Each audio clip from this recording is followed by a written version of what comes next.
"Hey Skulls, when I play a short ball and try to defend it, I don't often play it under my eyes. How can I get to the ball and play under my eyes?"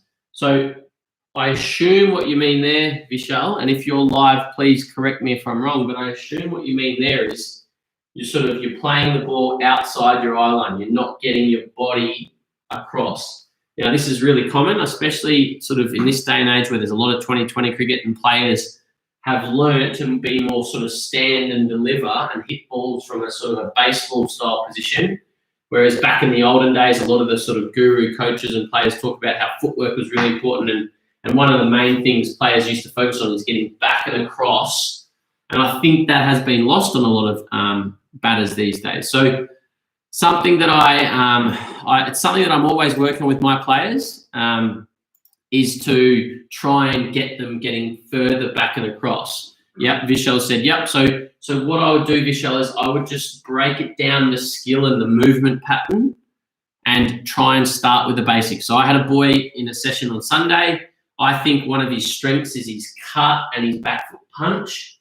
But when he plays it, his back foot doesn't get passed off stump. He doesn't really get in line with the ball, and he's often hitting a bit outside his line, which means the risk is higher. He's more likely to nick it and get out than if he was in behind the ball. He'd have more control. So what we did is we spent 20 minutes to start a session, just me on my knees, about sort of 6 or 7 meters away, near where the ball would pitch to come up sort of waist high or sort of middle of the torso height.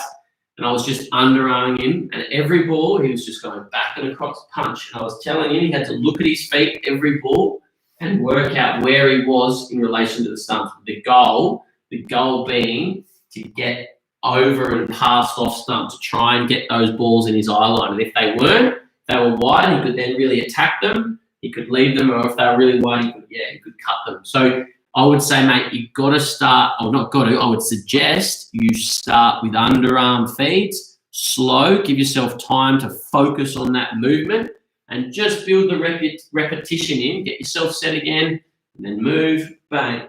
You can even put something on the ground. So let's say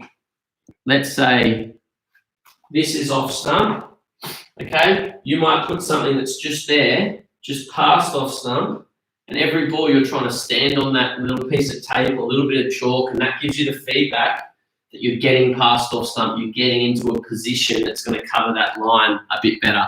So start with the basics, start with underarms, and then from there, what we did, we got on the bowling machine, and he then was getting into better positions. Now, a little technique or a little trick that will help you with this, and this has helped a number of players I've worked with, instead of always thinking about your body and getting across and sort of what your body's doing, for a little while you could try just think about, okay, ball's on fifth, sixth stump, it's outside off. Normally you'd sort of get in behind it. Try and defend those balls slightly to the leg side. Even just roll them down the wicket to the leg side of the bowler's stumps. And just that thought of, okay, I'm going to get this ball to the leg side, that's going to force you to get across more. Okay, you see guys like Steve Smith or Jonathan Trott's one that comes to mind, former England batsman, who are able to score off balls that are fifth, sixth stump through the leg side, and they get so far across, they then become almost impossible to bowl to.